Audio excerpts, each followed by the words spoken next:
be leaving Fox as a result of this. Brett Baer made that announcement. Let me go ahead if I can find it. I just saw it just a second ago, where he announced that she would be leaving Fox as a result. So he's going to name her to the position. That's already scary because she is utterly insane as well. He is Brett Baer making this announcement on Fox News.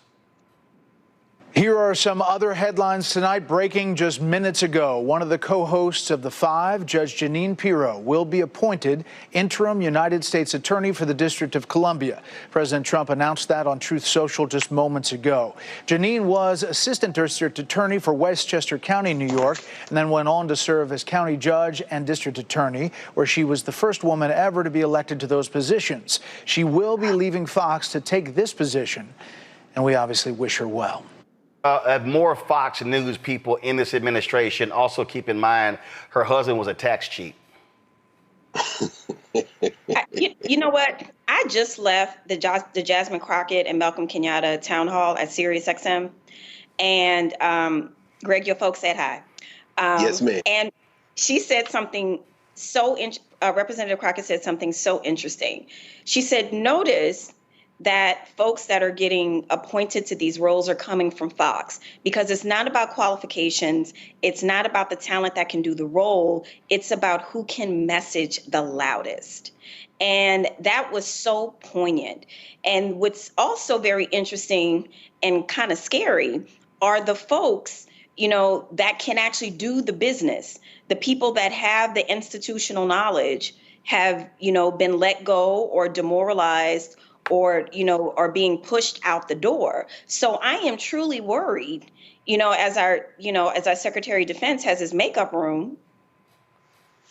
I am truly worried about the talent and the skill that it's going to take to navigate a lot of these difficult situations, especially on the national security and foreign policy side. But back to Judge, Pirro for a second, this is about loyalty. This is about who will drum the Trump talking points, who will drum that beat the loudest, right? And we are seeing it in real time. And I'm very, very nervous about the infrastructure of our country. Well, look, I mean, we see what's going on here, Joe. Jeanine Pirro is absolutely insane.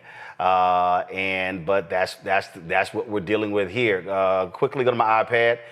Y'all see that Delta throwing up her signal on the right? That's my niece Chloe.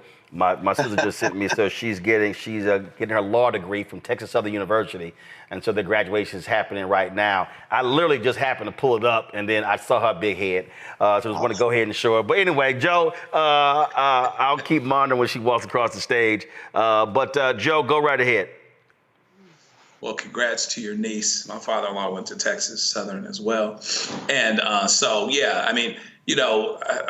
echo the points about being able to be a trumpet for the things that are going on in Trump world. And that's what these folks are doing. The Attorney General is doing it. Secretary of Defense is doing it. All of these folks are doing it, and it just filters down. And I share the concern about the institutional knowledge that's going away, because people that are worth their salt either are getting removed or they're leaving themselves, because these are battles that they don't want to take on, because the deck is stacked up against them, because they know that they're witnessing the direct and complete undermining of things they spent so much time to build. And the biggest problem is that burning down a house is a whole lot easier and goes a whole lot quicker than building it up. And so for all of the institutional things that are being destroyed from the inside out, that are being put a certain way, it's going to make it all the more tougher to make sure that they're built back the right way. And meanwhile, back at the ranch, U.S. attorneys are supposed to be administrators of justice, people that help justice to be done, people that are trusted officers of the court,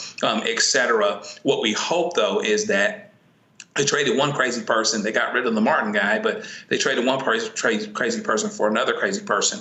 What we hope that, to the extent their overreach is so clear and blatant as it usually is, that hopefully the judges themselves will rein in some of these attorneys to the extent where their licenses are affected and things like that. Once again, the courts are going to have to be part of slowing the roll, as you will, of these folks that aren't worried about the law at all, just worried about being drunk with power. Yeah, it's a whole bunch of that going on. Hello, I'm Isaac Hayes III, founder and CEO of Fanbase. Listen to what I'm about to tell you. The window to invest in Fanbase is closing. We've raised over $10.6 million of our $17 million goal.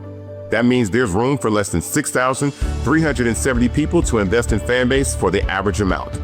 The minimum to invest in Fanbase right now is $399. That makes you an owner in Fanbase today. Go to startengine.com/fanbase to invest. Why?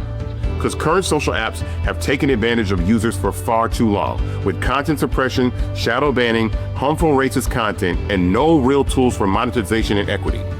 Fanbase has over 1.4 million users and counting, allowing anyone to reach all their following and monetize their content from day one. Social media is the new TV, and whoever owns the apps that distribute that content have the opportunity to own potential billion-dollar companies. While big platforms with uncertain futures are failing to serve their users, Fanbase is stepping up to fill the gap. Don't wait until it's too late. Invest now, invest for yourself and your future. Go to startengine.com/fanbase and own the next generation of social media.